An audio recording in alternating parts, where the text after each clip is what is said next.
Newspoll has just dropped, thanks to the Australian newspaper. You'll read it all in the paper tomorrow. Here's the headlines, though, via their website, theaustralian.com.au, is that Labor is back as leading the two-party preferred vote. The two-party preferred vote is now 52 to 48. 2 weeks ago, 50-50. 2 weeks before that, 50-50. And in the final poll of 2020, it was 51-49 in favour of the government. Just leave that up while I explain to people how that has happened.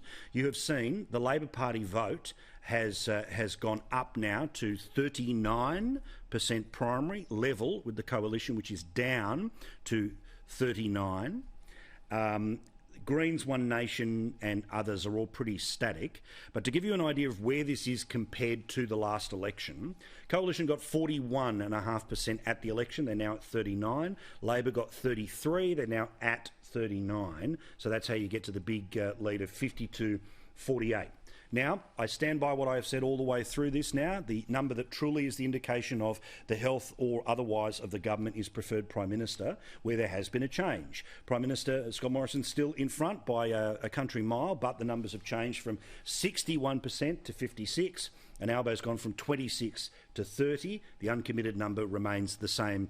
It was 13, now it's 14. So put simply, you have seen, as a result of the news cycle of the past month, a change in who people want to run the country in terms of party political. But I believe that, as we showed in Western Australia, as we showed in Queensland, that the true health of the government, or otherwise, is about preferred Prime Minister. It's not spinning the numbers, it's just saying what I have said the whole way through about the true indication, the true pulse of the nation. But let's get some reaction here. Joel Fitzgibbon, Labor's gone from 33 at the election in 19 to 39. So even before scandal really ripped in, they were up to 37. So how do you feel about with Labor back in front in terms of Newspoll, 52-48?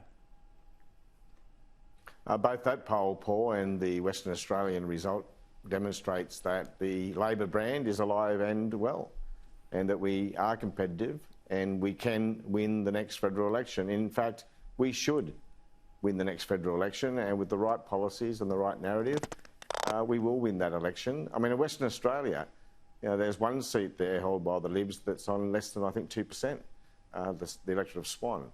So we only need one seat to win. There's one straight away. Surely we can translate that weekend result into a one-seat pickup, at least in Western Australia. So it's very encouraging. And it's not as if we're up against a good government, Paul. The government is in chaos, absolute chaos. All right. And Scott Morrison only promised one thing pre-election, that was to change nothing, and that's an election he's pretty much kept. But Joel, easy on him, Paul. He doesn't get too many wins. So. Yeah, but